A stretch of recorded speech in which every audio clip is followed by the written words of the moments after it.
नमस्कार,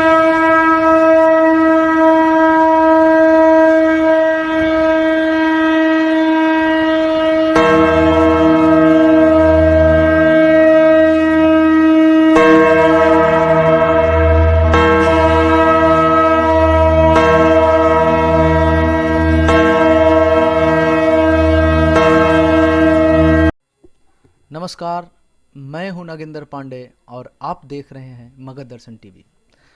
मेरी हमेशा ये कोशिश होती है कि हम अपने चैनल पे कुछ चहकता, दहकता और सुलगता मुद्दा को उठाऊं और कुछ नया करूं। तो आज हम इसी लिहाज से हम अपने साथ एक ऐसे व्यक्ति को लाए हैं जो कि हिंदू धर्म के जानकार हैं और कर्मकांड, पुरोहित और ज्योतिष से जुड़े हुए हैं। इनकी शिक्षा दीक्षा भारत के सबसे चर्चित यूनिवर्सिटी से हुआ है, जिसका स्थापना का श्रेय मदन मोहन मालवीय को है, अर्थात काशी हिंदू विश्वविद्यालय। तो आइए हम इनसे बात करते हैं। नमस्कार। नमस्कार, मैं हूँ सूर्य प्रकाश पांडे जी। काशी की शिक्षा अपने आप में पूर्ण शिक्षा है जी। और वहाँ पर जब पहुँचे बनारस में तो वहाँ पर का जो वातावरण था पूर्ण रूप से संस्कृतमय है जी। जहाँ संस्कृत की अच्छी से अच्छी शिक्षा दीक्षा प्रदान की जाती है। थोड़े दिन समय अध्ययन में बीतने के बाद फिर वहाँ का एंट्रेंस निकला बीएचयू का और फिर उसमें डाले हो गया। हमें थोड़ा सा हमारे श्रोताओं को ये बताएं कि ये हमारी यूनिवर्सिटी जो है भारत की सबसे चर्चित यूनिवर्सिटियों में से एक है। इसकी स्थापना का बस एक समरी छोटी सी कहानी बताएं, कैसे स्थापना हुआ इसका? देखिए, इसकी स्थापना का श्रेय डॉक्टर मदन मोहन मालवीय को जाता है। जी। उस समय भारतीय स्वतंत्रता संग्राम चल रहा था। उसी वक्त मदन मोहन मालवीय जो है यहाँ काशी के अंतर्गत एक अच्छी यूनिवर्सिटी की स्थापना करना चाहते थे जिसके विद्यार्थी एक उच्च शिक्षा प्राप्त कर सकें। जी। इसके लिए काशी नरेश के पास में गए। जी। वहाँ से भूमि की याचना की, भूमि मिली। उस भूमि पर उन्होंने अपना यूनिवर्सिटी बनाया। जी। और उस यूनिवर्सिटी में बहुत सारे फैकल्टी है, अच्छी शिक्षा होती है। जी। तो आपने ये जाना, आइए हम अगले पड़ाव में इनसे जानते हैं कुछ और तहकता दहकता बातों को। तो महोदय, आप अपना ये बताएं कि आप किस विषय में उस यूनिवर्सिटी से पीएचडी की? देखिए, हम ज्योतिष में हैं। जी। ज्योतिष शास्त्र में वहाँ से पीएचडी किए थे और वैसे वेद, शुक्ल यजुर्वेद संहिता और ज्योतिष दोनों से आचार्य भी हैं। जी।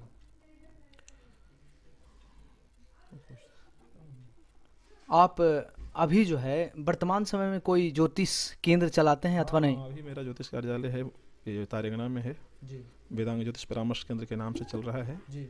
जहाँ पर जन्म कुंडली, हस्तरेखा, वास्तु इत्यादि से संबंधित जितनी प्रकार के ज्योतिष समस्याएं हैं सबका निवारण किया जाता है।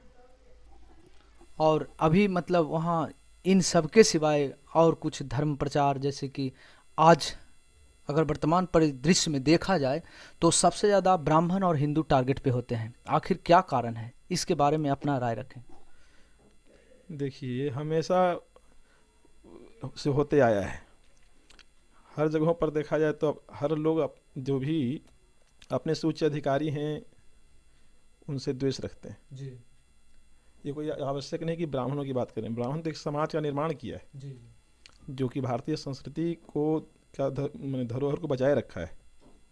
लेकिन टारगेट जहाँ तक करने की बात होती है तो देखिए, ब्राह्मण ही एक ऐसा है जो कि एक संस्कारित जिंदगी प्रदान किया है समाज में, जो सब लोग सुसंस्कृत बने, सब लोग संस्कारवान बने।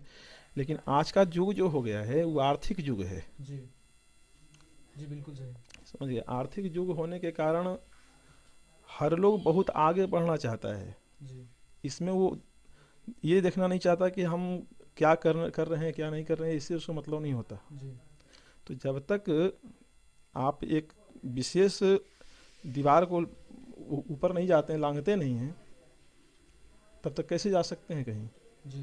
तो ये अपने धर्म की सीमाओं को लांघ करके, और चूंकि विदेशी सभ्यता यहाँ हावी हो गई है, जी यहाँ पर इतना स्वार्थमय जिंदगी जा रही है लोगों को कि सिर्फ आगे बढ़ने से मतलब है हम क्या कर रहे हैं। जैसे पहले कहा जाता था कि एक ईमानदारी की नमक रोटी अच्छी होती है ना, जी लेकिन आजकल वो बात नहीं है। आजकल है कि अपने चाहे अधर्म हो चाहे धर्म हो, इससे मतलब नहीं है, हम एक बहुत बड़ा आदमी बने, इसकी सोच लिए सभी मानव फिर रहा है। जी और ये धर्म की बात करता है ब्राह्मण, जी तो उससे व्यक्ति को तो धर्म से घृणा होगी ही, जो कि दूसरे को दमन करके आगे बढ़ने की कोशिश कर रहे हैं, तो उनको तो ये अच्छा नहीं जचेगा।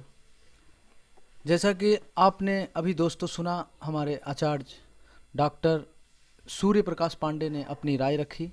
अब हम जानेंगे कि इस नास्तिकता को मिटाने का क्या उपाय हो सकता है। तो महोदय, इस पर भी कुछ अपनी राय रखें।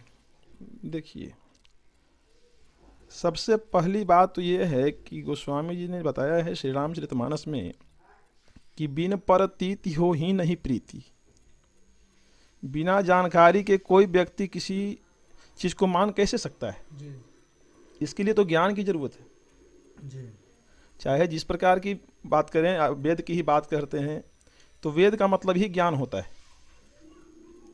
ना। तो सबसे पहले, अब कोई व्यक्ति बैठा हुआ है तो बल्कि आईएएस अधिकारी भी है, तो वो कैसे जान पाएगा कि आईएएस अधिकारी है? दूसरे व्यक्ति तो नहीं जान पाएंगे। उसके लिए तो किसी को बताने की ज़रूरत है कि हाँ ये व्यक्ति आईएएस अधिकारी है, तब उसमें लोग इंटरेस्ट लेना शुरू करते हैं। जी ऐसे तो व्यक्ति सामान्य है, सामान्य रूप से बैठा है। तो किसी भी चीज़ के वास्तविकता को जानने के लिए उसके अंदर में निहित ज्ञान को प्राप्त करने की ज़रूरत है। चाहे जो विषय पढ़ रहे हों, चाहे कुछ भी हों, जी जी चाहे जहाँ के कल्चर कल्चर में जा रहे हों, तो भी वहाँ की जानकारी होनी आवश्यक है। इसी प्रकार से आस्तिकता और नास्तिकता ये शुरू से रहा है। जी देवता और राक्षस आज थोड़े हो गए हैं, जी ये पहले से हैं। हमेशा राक्षसों को धर्म से घृणा रही है, समझ गए। वो आज कोई नया नहीं है, पहले भी आप रामायण काल में देखें, महाभारत काल में देखें, जहाँ पर साधु संतों को यज्ञ आदि करने से वंचित करते थे लोग, यज्ञ विरोधी थे। तो ऐसा देखने में आया है कि यज्ञ विरोधी होने के बाद भी यज्ञ होता ही रहा। और जब ज़्यादा इसकी प्रबलता हो जाती है, जब ज़्यादा लोग इस पर, जैसे पहले क्या करते थे कि हवन हो रहा है, उसमें किसी राक्षस लोग जा करके हवन कुंड को विध्वंस कर दिया, तो हवन करने वाले को मार दिया। आज भी यही हो रहा है, कोई नया नहीं हो रहा है। ये जो ब्राह्मण विरोधी हो रहे हैं ना, तो ये सब क्या है? ये सब धर्म से हटे हुए लोग, जो कि धर्म कैसे नष्ट हो, यही देखिए। भारत के बारे में, भारत एक विश्वगुरु कहलाता था। विश्वगुरु कैसे था? विश्वगुरु इसलिए था कि यहाँ पर एक सभ्यता थी, एक संस्कृति थी, जो लोगों, बाहरी लोग यहाँ प्राप्त करना चाहते थे कि आखिर क्या ऐसा चीज़ है। भारत विश्वगुरु है भाई, बाहर से लोग आकर के यहाँ पढ़ते थे।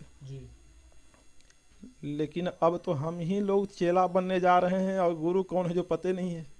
लेकिन एक बात है महोदय, कि जिस तरह से भारत में नास्तिकता बढ़ी है, उसी तरह से अमेरिका, सूरीनाम, फिजी और इंग्लैंड तथा रूस में हिंदूवादी संगठनों का उद्भव हुआ है। और वहाँ न सिर्फ वो मतलब हिंदू लोग, मतलब भारत से गए प्रवासी, बल्कि वहाँ के मूल निवासी इंग्लिश पर्सन और क्रिश्चियन लोग इस धर्म, यानी कि सनातन धर्म का सम्मान कर रहे हैं। इसीलिए कर रहे हैं कि उन लोग इस रहस्य को जानना चाहते थे कि भारत विश्वगुरु कैसे है।